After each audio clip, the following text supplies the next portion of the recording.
when there's so much control, there are even churches that if your pastor does not approve who you are going to get married, or you cannot get married to somebody outside that particular congregation, all those type of things is witchcraft, because you can't just have so much control of people's lives. Don't allow any church organization be in control of your life. It starts out really very simple and innocent, but you have to watch it. This video has been sponsored by Brave World in partnership with True World International.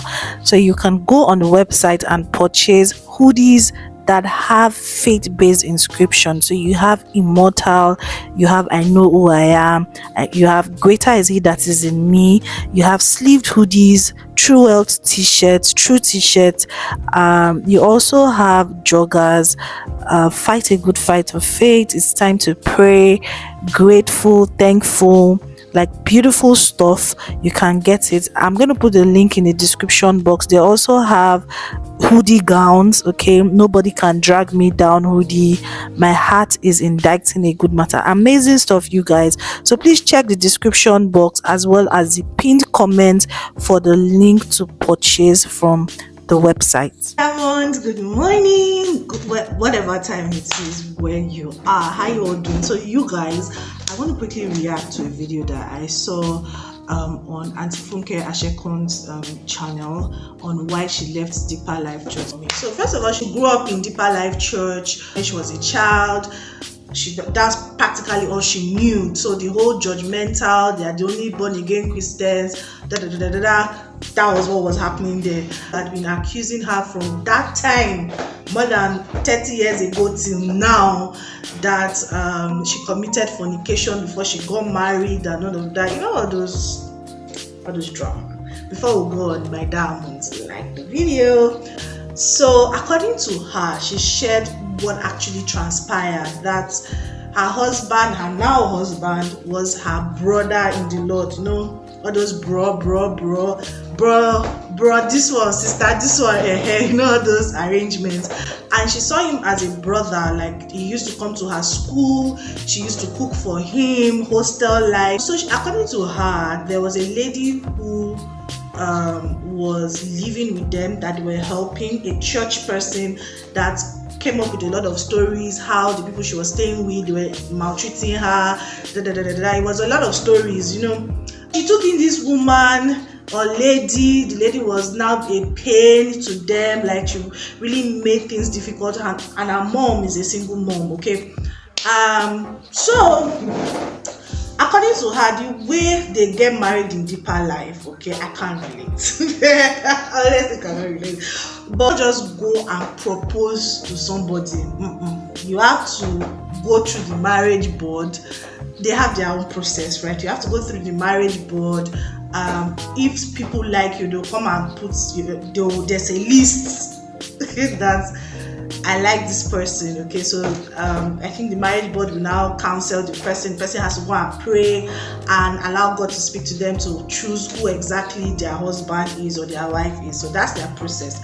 So she said that she was already in her final year. She was 22, 23, I think 22 at that time. So the marriage, and she was quite popular because she's a musical person. She sings in the choir, she plays instruments. You know, those churches, they are big on those things. Deeper Life, Apostolic Faith Church, music is something that they are so big on.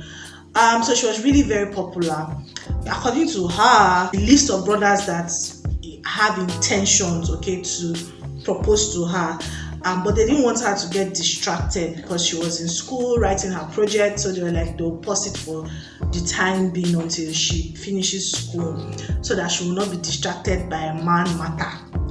Anyway, so as at this time, they are told her, okay, go and pray. They are going to give her the privilege to go and pray and ask God to actually reveal who her husband is. Who her intending husband is, right? So according to her, before then, she just saw her current husband, his name is Brother Femi, as just a brother. Do you understand? Just, there was no, you know, when you friend zone people, there was no love or anything. There was no butterfly in her tummy, nothing of that sort. So when she now began to pray, the Holy Spirit, the Lord now revealed to her that was her husband. So she was like, I can't tell you that. I've already told people that we are just friends. It's just my boy, it's just my big brother, and all of that. So that lady, you remember the lady that I said was staying with her? I think she confided in the lady. It's sketchy to me now that, oh, this is who God has said was her husband, because the entire arrangement of the church, like, you're not supposed to disclose it and all those type of things. So the lady now lied and said that as at this time, this her husband, Brother Femi was not in Lagos. He was serving in Akwa Ibom while she was serving in Warri. So this sister of theirs, or this sister in church that was staying in their house, now told her that Brother Femi is sick to the point of death, that he had tetanus or something like that. So she was worried because God had already revealed to her that this was a person. So like, this person that want to marry, they want to cut the thing short. So she traveled to Akwa Ibom, under the guise that the church was getting passports, which was actually happening, right? And for choir musicians, and Brother Femi hadn't gotten his own. So she went there. But when she went there, according to her, they never really stayed together, because he didn't even know that she had, God had spoken to her that he was her husband. Do you understand? Even though he also was developing feelings for her and nursing things for her, but there was no official communication between the both of them. So when she got to Port Harcourt, she got into the work of God, because they were, not Port Harcourt, excuse me, Akwa Ibom, because they were planning a musical concert in that town. So Sha was helping out. So the pastor of that church, or the general overseer, I don't know their terminology, had told her to stay with certain sisters.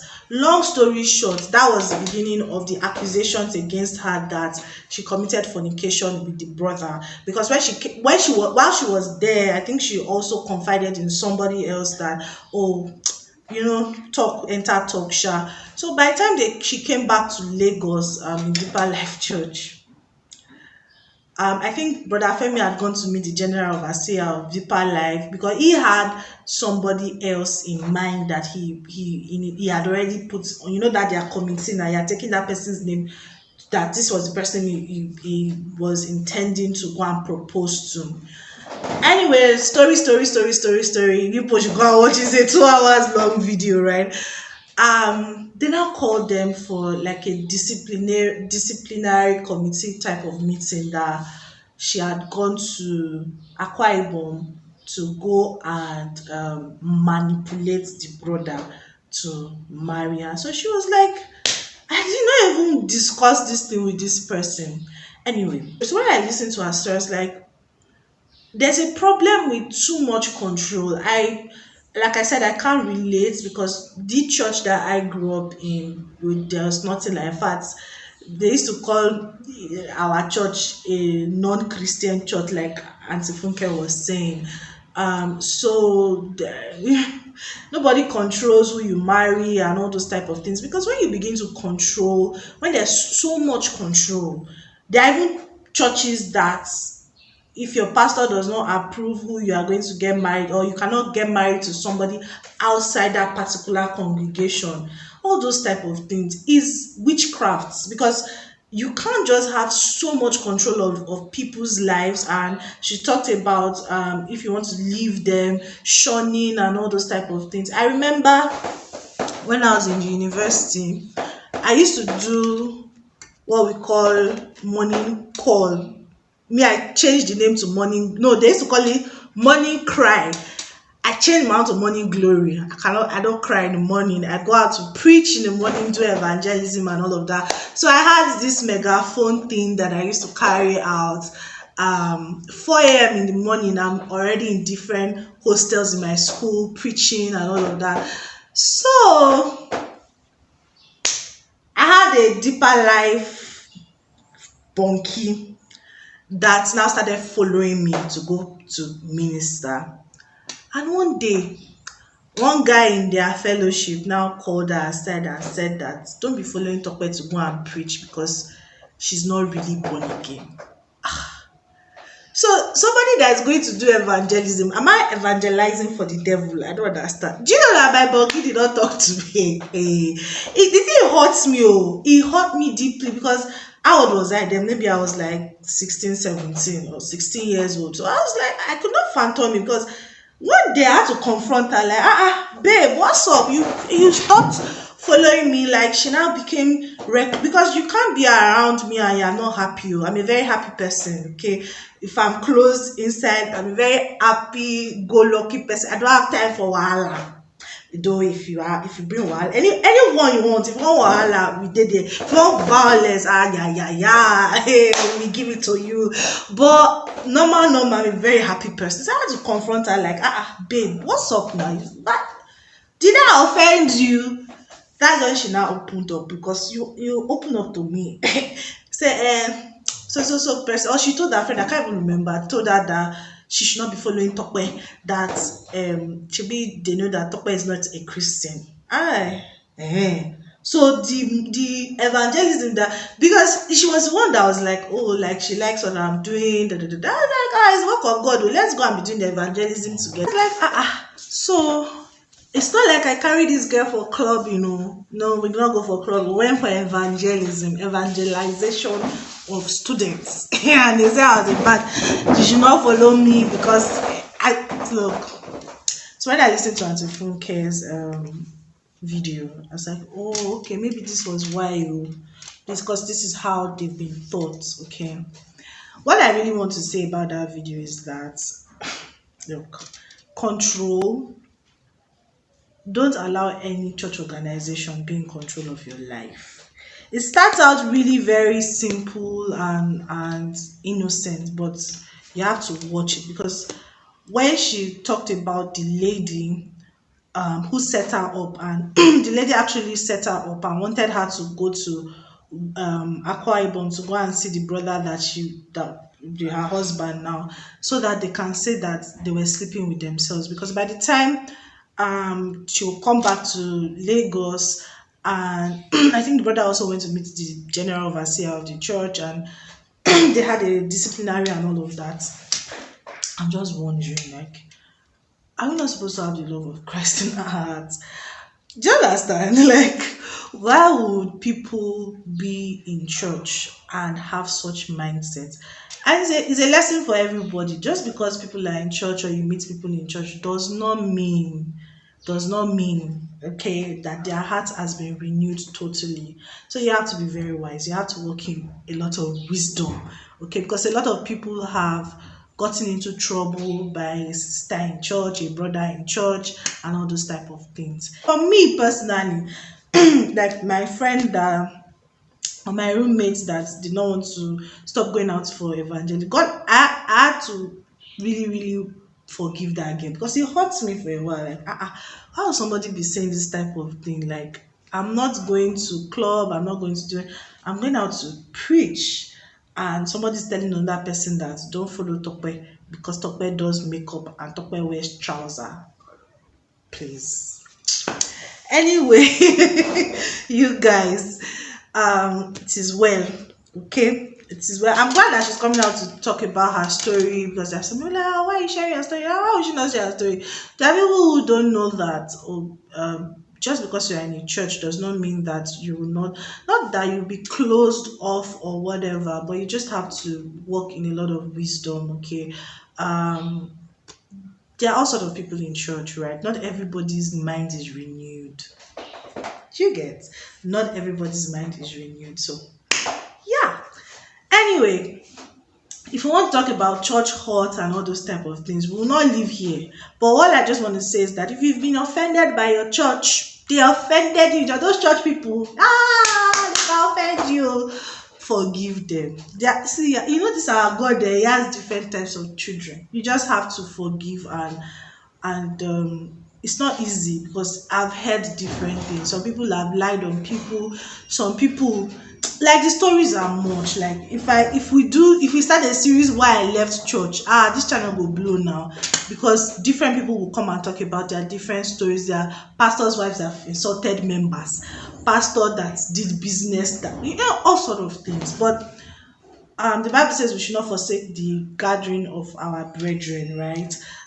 So we all must keep, because it's part is we are being built into the image of Christ. Okay, it's Christ's body. Sometimes na teeth then they bite tongue. You get.